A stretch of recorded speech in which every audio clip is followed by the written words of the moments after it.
Hi friends, ഇന്ന് P K simply നാടൻ ചാനലിൽ ഒരു ചിക്കൻ കറിയാണ് ഞാൻ കൊണ്ടുവന്നിട്ടുള്ളത്. നല്ല ഹെൽത്തിയാണ്. അപ്പോൾ ഞാൻ വീഡിയോയിൽ പറഞ്ഞിട്ടുള്ളതുപോലെ ഈ ഐറ്റംസ് എല്ലാം നമ്മളിതിൽ ചേർത്ത് ചെയ്താൽ ചിക്കൻ കറി കുറച്ചുകൂടെ ഹെൽത്തിയും നല്ല ടേസ്റ്റിയും ആവും.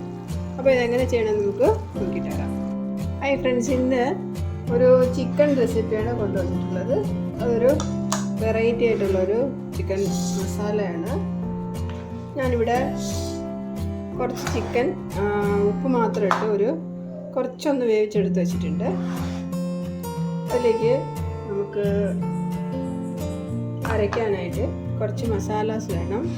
അതിന് 2 ബേ ലീഫ്, ചെറിയ ബേ ലീഫാണ്, കുറച്ച് പെരിഞ്ജീരകം, 1/2 സ്പൂൺ പെരിഞ്ജീരകം, ചെറിയ പട്ട, 2 ഏലക്കായ്, ഗ്രാമ്പൂ ഒരു 2 എണ്ണം, 1 സ്പൂൺ വെളുത്ത എള്ള്, കുറച്ച് കശകശ, പിന്നെ കുറച്ച് ബദാം, കുറച്ച് ഇഞ്ചിയുടെ ചെറിയൊരു പീസ്, കുറച്ച് വെളുത്തുള്ളി, പിന്നെ കുറച്ച് കാഷ്യൂനട്ട്, കുറച്ച് തേങ്ങ, അധികം തേങ്ങയില്ല, കുറച്ച് തേങ്ങ, ഒരു വലിയ ടൊമാറ്റോ, കുറച്ച് 2 വലിയ ഉള്ളി അരിഞ്ഞത്, ചെറുതായിട്ട് അരിഞ്ഞത്. അപ്പോൾ ഇത്രയും കൂടി നമുക്ക് ഒരു മസാല റെഡിയാക്കണം. എന്നിട്ട് വേണം ചിക്കൻ അതിലിട്ട് നമുക്ക് റെഡിയാക്കാനായിട്ട്. ഞാനിവിടെ ഇത് വേവിച്ച കാരണം നമ്മൾ കൂട്ടാനൊക്കെ വയ്ക്കുമ്പോൾ അധികം വേവിക്കേണ്ട ആവശ്യമില്ല. കുറച്ചൊന്ന് മസാല ഇട്ട് തിളച്ചതിന് ശേഷം ഈ ചിക്കനും കൂടി ഇട്ട് ഒന്ന് വഴട്ടിയെടുത്താൽ മതി. അപ്പോൾ നല്ല ടേസ്റ്റ് ഉണ്ടാകും, ചിക്കൻ നല്ല സോഫ്റ്റും ആയിരിക്കും. അതിന് വേണ്ടിയിട്ടാണ് ഞാൻ നേരത്തെ അത് വേവിച്ച് വെച്ചത്. അപ്പോൾ ഇനി നമുക്ക് മസാല റെഡിയാക്കാം.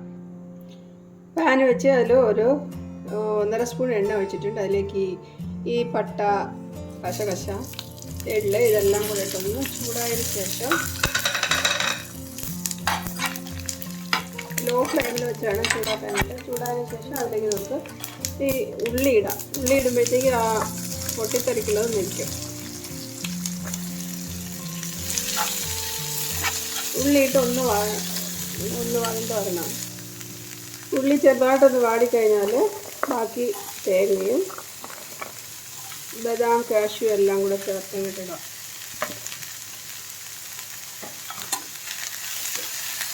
അതൊന്ന് ചൂടായി കഴിഞ്ഞാൽ അതിലേക്ക് എരിവിന് ആവശ്യമായിട്ടുള്ള മുളക് പൊടി ഇടാം. ഞാനിവിടെ 2 പച്ചമുളക് യൂസ് ചെയ്യുന്നുണ്ട്. അപ്പോൾ അതുകൊണ്ട് 1.5 സ്പൂൺ മുളക് പൊടി മതി. പിന്നെ നമുക്ക് കറി വെച്ച് ലാസ്റ്റ് അതിൽ കുറച്ച് കുരുമുളക് പൊടിയും കൂടെ ചേർക്കാനുണ്ട്. 2 സ്പൂൺ മഞ്ഞൾപ്പൊടി, മല്ലിപ്പൊടി,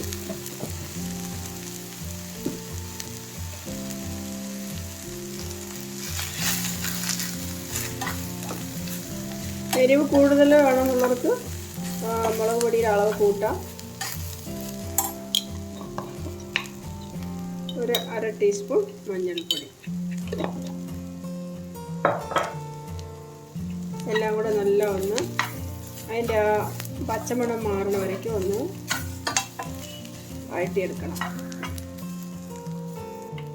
ഇനി ഇതിലേക്ക് മസാലയുടെ പച്ചമണം മാറിക്കഴിഞ്ഞാൽ എടുത്തിട്ട് തക്കാളിയും കൂടെ ഇടാം.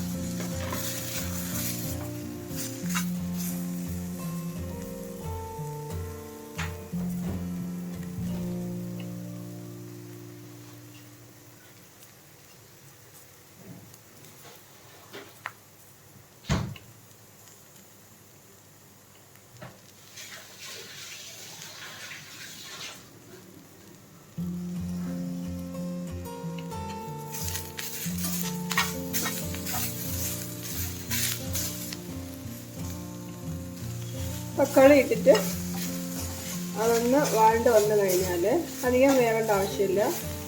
അതിൻ്റെ ആ പച്ചമണം മാറാനുള്ള സമയം മാത്രം മതി. അതിലേക്ക് നമുക്ക് കുറച്ച് കറിവേപ്പില ഇടാം. ഈ ചിക്കന് ഫിഷിനൊക്കെ കറിവേപ്പില കൂടെ ഇട്ട് അരയ്ക്കുമ്പോൾ അത് നമ്മൾ കൂട്ടാനുള്ളത് മുക്കാലും പിള്ളേരൊക്കെ എടുത്ത് കളയാറില്ലുള്ളത്. അപ്പോൾ അതുകൂടെ കഴിക്കാൻ പറ്റും കൂടെ ഇട്ട് അരയ്ക്കുമ്പോൾ.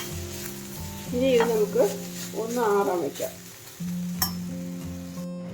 നല്ലോണം ആറിയ മസാല നമുക്ക് നല്ല സ്മൂത്തായിട്ട് അരച്ചെടുത്തിട്ട് വരാം. നല്ല സ്മൂത്തായിട്ട് അരച്ചെടുത്തിട്ട് വന്നിട്ടുണ്ട്. ഇതിനെ നമുക്കിനി കറി റെഡിയാക്കാം. ഞാനിവിടെ ചിക്കൻ കറി ചെയ്യാനായിട്ട് പാനിൽ ഒരു സ്പൂൺ ബട്ടറും പിന്നെ കുറച്ച് ഓയിലും കൂടെ ഒഴിച്ചിട്ടുണ്ട്. അത് രണ്ടും ചൂടായി കഴിഞ്ഞാൽ കുറച്ച് കടുകിട്ട് ഒരു അര സ്പൂൺ പെരുംജീരകം ഇട്ടിട്ട് കുറച്ച് കറിവേപ്പില, കടുക് പൊട്ടിക്കഴിഞ്ഞാൽ കുറച്ച് കറിവേപ്പില, കടുക് പൊട്ടിക്കഴിഞ്ഞാൽ പച്ചമുളകും ഒരു വലിയ ഉള്ളിയും കൂടെ ചെറുതായിട്ട് അരിഞ്ഞ് വെച്ചിട്ടുണ്ട്. അതിട്ട് ഒന്ന് വഴറ്റാം. ഇതിലേക്ക് ആവശ്യത്തിന് ഉപ്പിടാം. ആ ഉള്ളി ഒന്ന് വാടിക്കഴിഞ്ഞാൽ നമുക്ക് വേവിച്ച് വെച്ചിങ്ങനെ ഇറച്ചിയിലേക്ക് ഇടാം. അതിട്ടൊന്ന് ഇളക്കിയതിന് ശേഷം നമ്മൾ അരച്ച് വെച്ച മസാലക്കൂട്ട് അതിലേക്ക് ഒഴിക്കാം.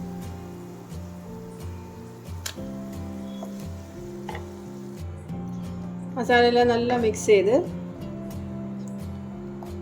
കുറച്ചൊന്ന് തിളച്ച് വരുമ്പോഴത്തേക്ക് അത് ചപ്പാത്തിക്ക് കൂട്ടാൻ പറ്റിയ ഒരു കറിയായിട്ട് വരും. ഇതിൽ കാഷ്യൂനട്ട്, ബദാം പിന്നെ ബട്ടറൊക്കെ ചേർത്തുകൊണ്ട് നല്ല ടേസ്റ്റിയാണ്, നല്ല മണമുള്ളൊരു ചിക്കൻ കറിയാണ്.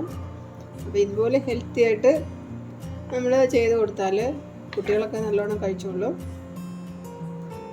ഇതുപോലെ ചിക്കൻ കിട്ടിയാൽ ഇതുപോലെ ഒന്ന് ട്രൈ ചെയ്ത് നോക്കും. അപ്പോൾ ഇനി ഇതിനി ഒന്ന് തിളയ്ക്കാൻ വേണ്ടി വയ്ക്കാം.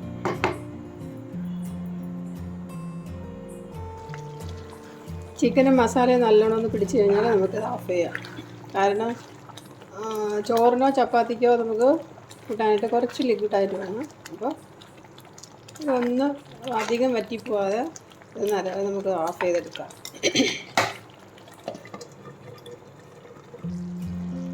ലാസ്റ്റായിട്ട് ഒരു അര ടീസ്പൂൺ കുരുമുളക് പൊടിയും കൂടെ ചേർത്ത് ഒന്ന് ഇളക്കിയിട്ടിട്ട്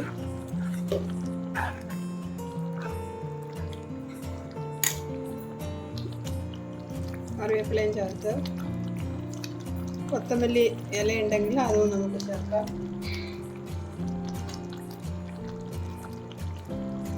ഇനി നമുക്ക് ഓഫ് ചെയ്തിട്ട് കഴിക്കാനായിട്ട് എടുക്കാം. അപ്പോൾ ഇതുപോലെ ഒരു ചിക്കൻ കറി തയ്യാറാക്കി നോക്കും.